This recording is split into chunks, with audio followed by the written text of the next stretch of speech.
Hey everyone, this is Nitro. In this video, I wanted to talk about the way to build Listell. And Listell is an interesting character, very unique. And in general, I would say she's more for PvP than she is for PvE. So I'll talk about her and then, yeah.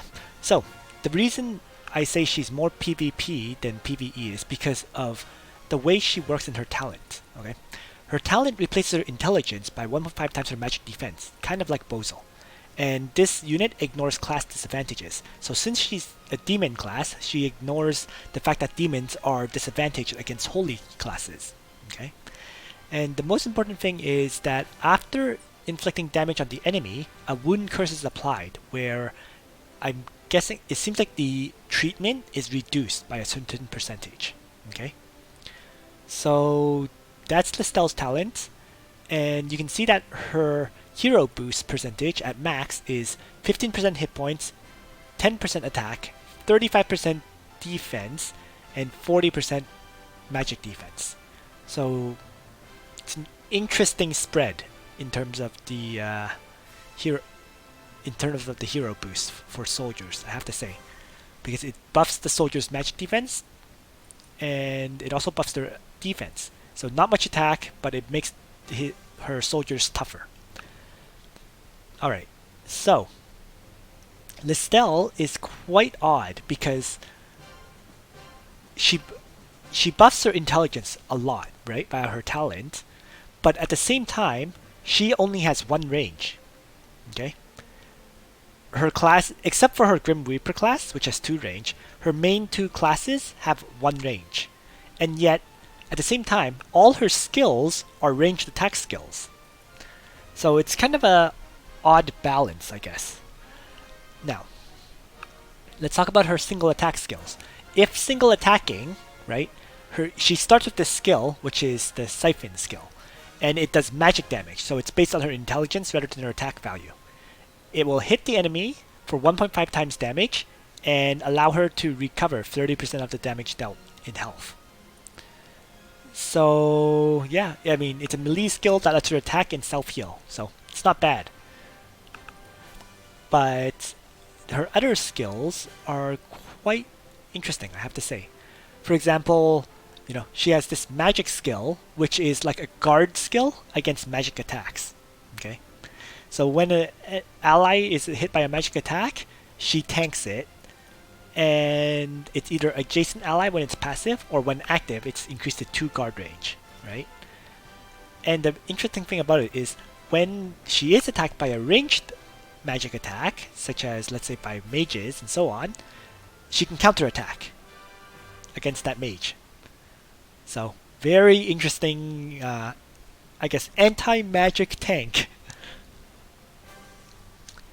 And then, other than that, her skills are, I guess, AoE attack skills, which is for PvP builds. Okay, so for example, there's Heart Cone, which hits an AoE for 0.3 times damage, and the enemy's magic damage is increased by 20%.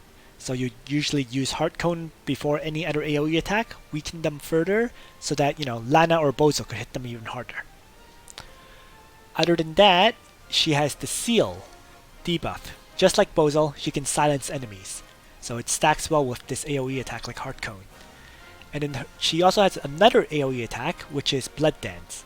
And Blood Dance is very interesting because it only does 0.1 times damage, which is very low for an AoE attack. However, it adds additional damage based on her hit points.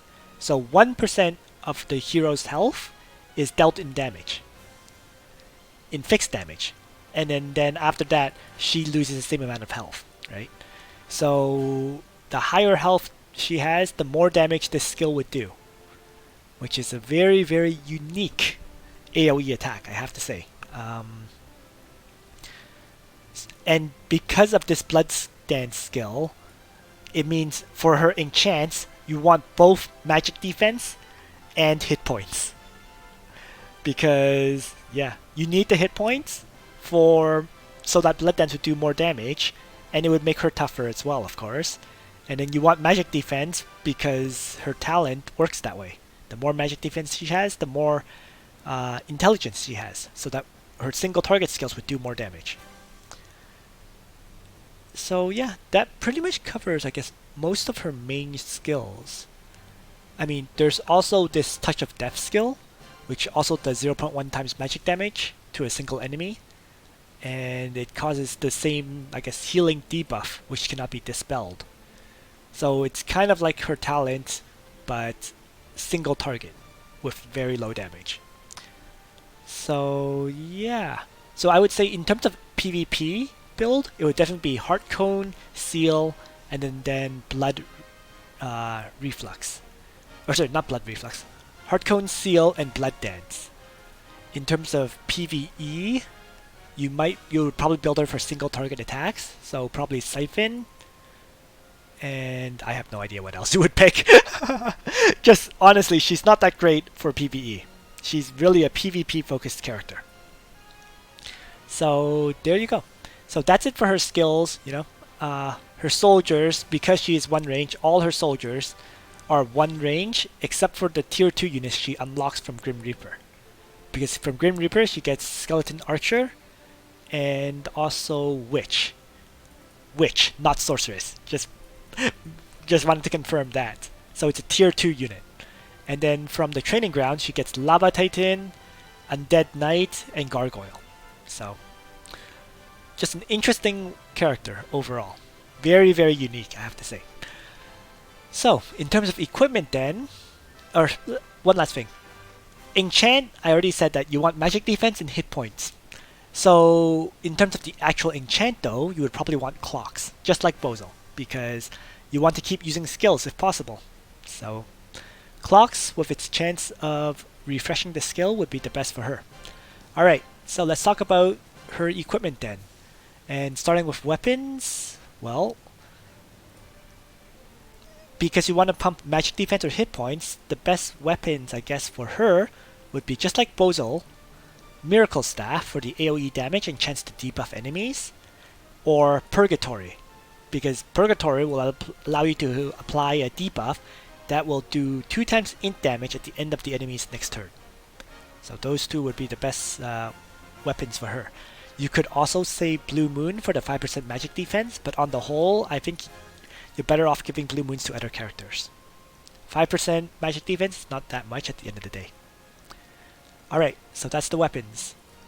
Armors. Well, again, it's just magic defense or hit points, right? So, Baldur's White Robe would be okay, but not really necessary because her units are melee attack, right? So the best ones for her would really be either Tenyo's Robe for the 10% hit points, or Galaxy Cloak for the 10% magic defense. I would probably say Galaxy Cloak over Tenyo's Robe, but it's up to you. Next is helmets. And helmets, again, magic defense or hit points. So it's really, I would say the best one for her is, again, Soul Stealer Headdress, because she uses AoE attacks and so on. So she's attacking from range, and then she would want to, I guess, deactivate the active skills of one enemy within 3 blocks. But she could also use the Tenyo's Headdress, which would, after action, there's a chance to grant a random buff on an ally within 2 blocks.